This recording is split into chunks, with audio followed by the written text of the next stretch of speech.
Innal hamdalillah nahmaduhu wa nasta'inuhu wa nastaghfiruhu wa natubu ilayhi wa na'udzu billahi min shururi anfusina wa sayyiati a'malina. May yahdihillahu fala mudilla lahu wa may yudlil fala hadiya lahu. Asyhadu an la ilaha illallah wahdahu la syarika lahu wa asyhadu anna Muhammadan abduhu wa rasuluhu la nabiyya ba'dahu. Ya ayyuhalladzina amanu taqullaha haqqa tuqatih wa la tamutunna illa wa antum muslimun. Fa inna asdaqal hadithi kitabullah wa khairal huda huda Muhammadin sallallahu alaihi wasallam wa syarrul umuri muhdatsatuha wa kullu muhdatsatin bid'ah wa kullu bid'atin dhalalah wa kullu dhalalatin finnar. Ma'asyiral muslimin, usikum wa nafsi bitaqwallah faqad fazal muttaqun. Sahabat yang mulia Abdullah bin Mas'ud radhiyallahu taala anhu meriwayatkan dari Nabi sallallahu alaihi wasallam di mana Nabi sallallahu alaihi wasallam bersabda, Al-jannatu aqrabu ila ahadikum min syiraki na'lihi wan naru mithlu dzalik. Rawahul Bukhari. Sungguhnya surga lebih dekat kepada salah seorang dari kalian daripada tali sendalnya, dan neraka pun demikian. Hadis yang sahih diriwayatkan oleh Imam Al-Bukhari dalam sahihnya. Hadis ini Rasulullah sallallahu alaihi wasallam memberi gambaran di dalamnya tentang betapa dekatnya surga dan neraka. Bahkan begitu dekat sampai Rasulullah SAW menyatakan lebih dekat daripada tali sendal. Kita tahu jika seorang memakai sendal, maka tali sendalnya menempel pada tubuhnya. Artinya sudah sangat dekat dengan kakinya, sudah sangat dekat dengan tubuhnya.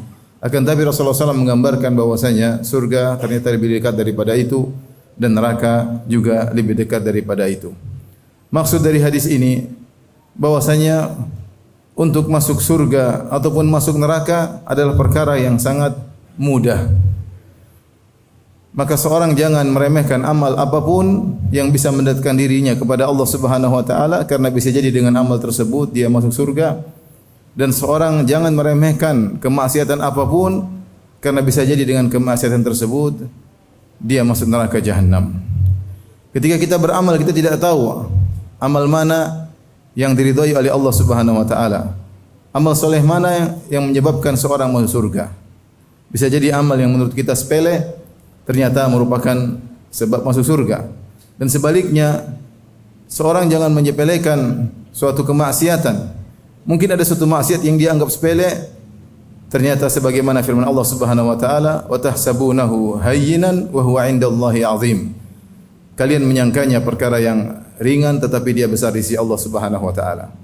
Karenanya dalam banyak hadis Rasulullah SAW mengabarkan ada orang-orang yang masuk surga dengan amal yang dianggap sepele. Contohnya Rasulullah SAW bersabda, "Bainama rajulun yamshi bi tariqin wajada ghusna syauqin fi tariq fa akharahu fa syakarallahu lahu fa ghafarallahu lahu." Ketika ada seorang sedang berjalan di suatu jalan, tiba-tiba dia mendapati ada duri di jalan, maka dia pun pinggirkan duri tersebut.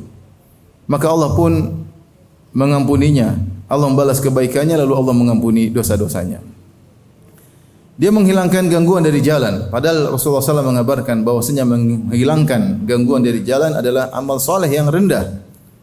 Dalam satu hadis kata Rasulullah SAW, "Al-imanu bid'un wa sab'una syu'bah." Sungguhnya iman itu 70 sekian cabang. A'laha kalimatul la ilaha illallah. Yang paling tinggi adalah la ilaha illallah. Wa adnaha imatatul adza anit tariq. Dan yang paling rendah cabang keimanan adalah menghilangkan gangguan dari jalan. Orang ini melakukan cabang keimanan yang paling rendah, menghilangkan gangguan dari jalan. Namun dengan sebab tersebut Allah mengampuni dosa-dosanya dan buat dia pun masuk surga. Hadis yang semisal kata Nabi sallallahu alaihi wasallam, "Ra'aitu rajulan yataqallabu fil jannah fi syajaratin qata'aha ala dhahri tariq kanat tu'dhin nas." Aku melihat ada seorang bolak-balik dalam surga, ke sana kemari dalam surga. Kenapa? Gara-gara ada sebuah pohon yang di tengah jalan mengganggu orang yang lewat, maka dia potong pohon tersebut, maka dia pun masuk surga. Amal yang sepele namun menyebabkan dia masuk surga.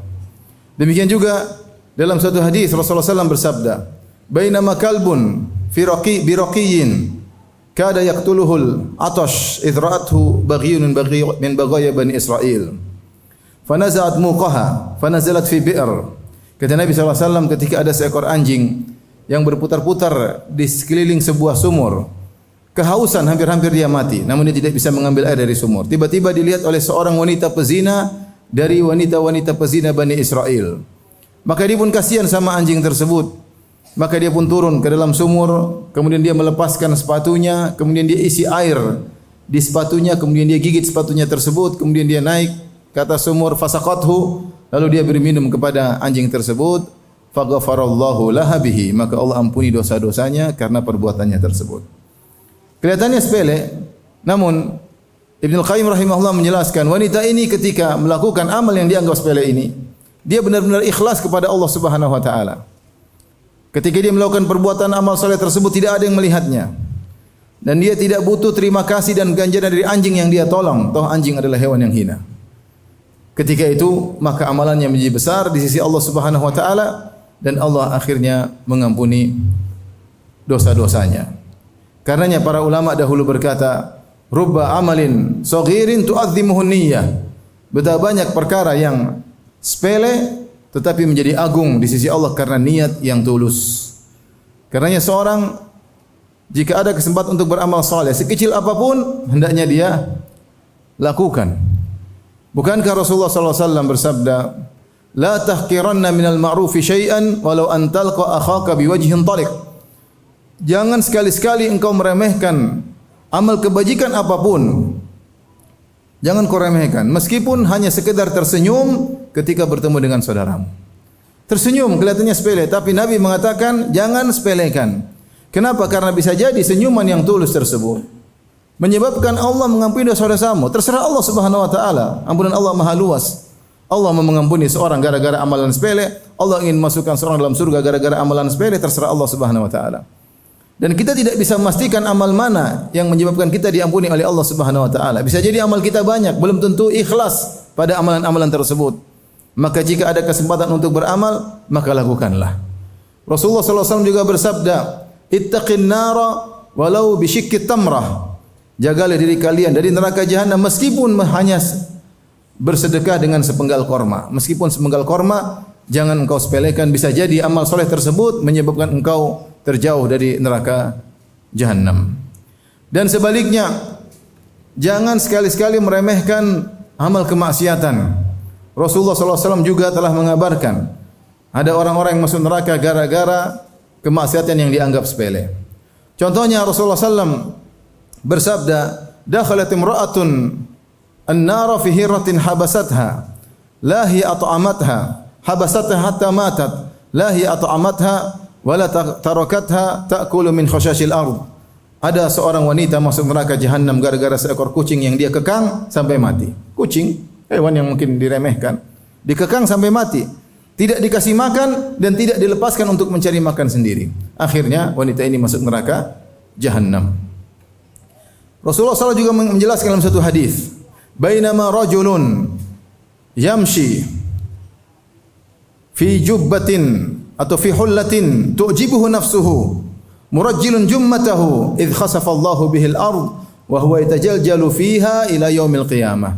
Ketika ada seorang berjalan dengan memakai gaun atau pakaian yang indah yang membuat dirinya ujub dengan pakaian tersebut, dia ujub dengan pakaiannya, sombong dengan pakaiannya, bangga dengan pakaiannya.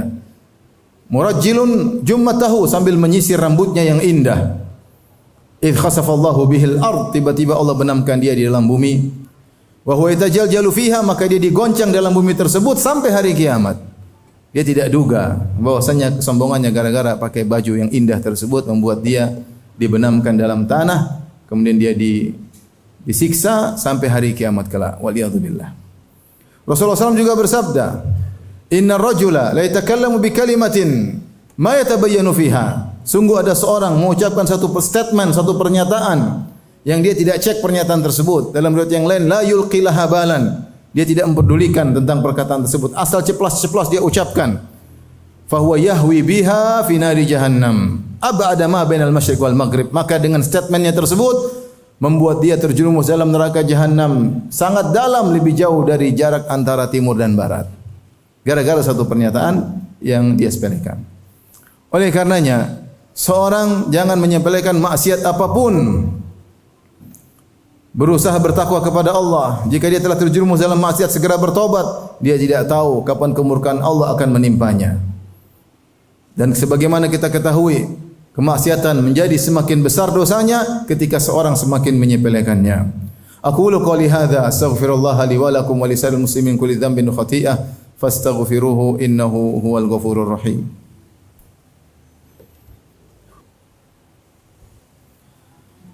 Alhamdulillahi ala ihsani wa syukru lahu ala taufiqihi wa amtinanihi wa asyhadu an la ilaha illallah wahdahu la syarika lahu ta'ziman li sya'nihi wa asyhadu anna Muhammadan abduhu wa rasuluhu da'ila ridwanihi.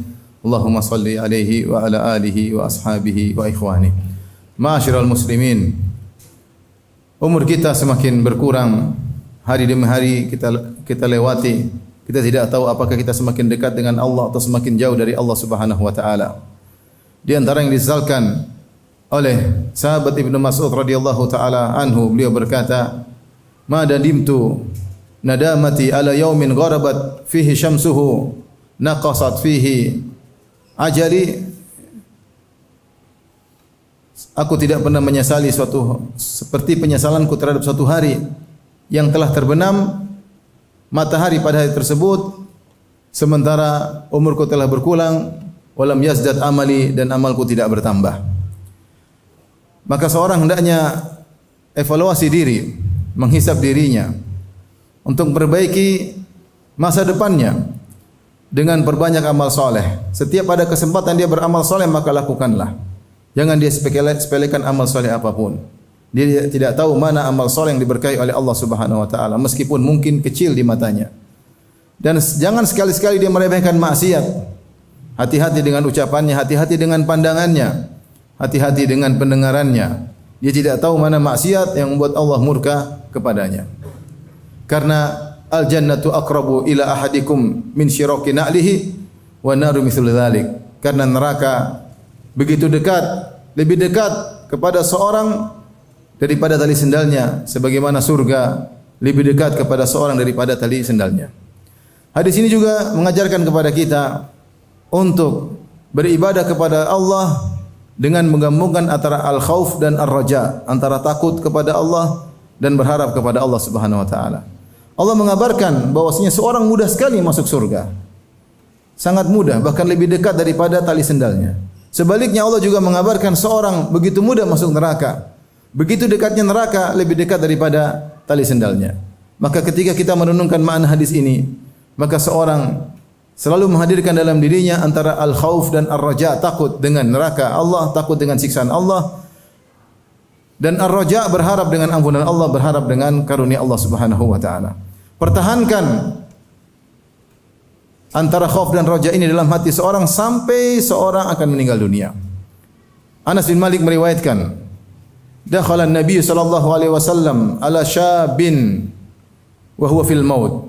Saudara Rasulullah sallallahu menjenguk seseorang pemuda dalam kondisi akan meninggal dunia.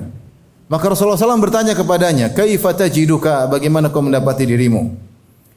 Maka dia berkata, arjullah wa akhafu dhunubi. Ya Rasulullah, aku dapati dalam diriku berharap ampunan Allah Subhanahu wa taala dan aku takut dengan dosa-dosaku. Ketika dia akan meninggal dunia, tergabung pada dirinya berharap dan takut kepada Allah Subhanahu wa taala. Maka Nabi SAW bersabda, majtama'a fi qalbi imri'in atau fi qalbi abdin fi mithli hadzal mautin illa a'tahu ma yarjuh wa ammanahu mimma yakhafu. Tidaklah terkumpulkan dalam diri seorang hamba dalam kondisi seperti ini akan meninggal dunia, khauf dan raja bergabung dalam dirinya, kecuali Allah akan mengabulkan apa yang dia harapkan dan Allah akan membuat dia aman dari apa yang dia takutkan. Semoga Allah Subhanahu wa taala menganugerahkan kepada kita semua husnul khatimah.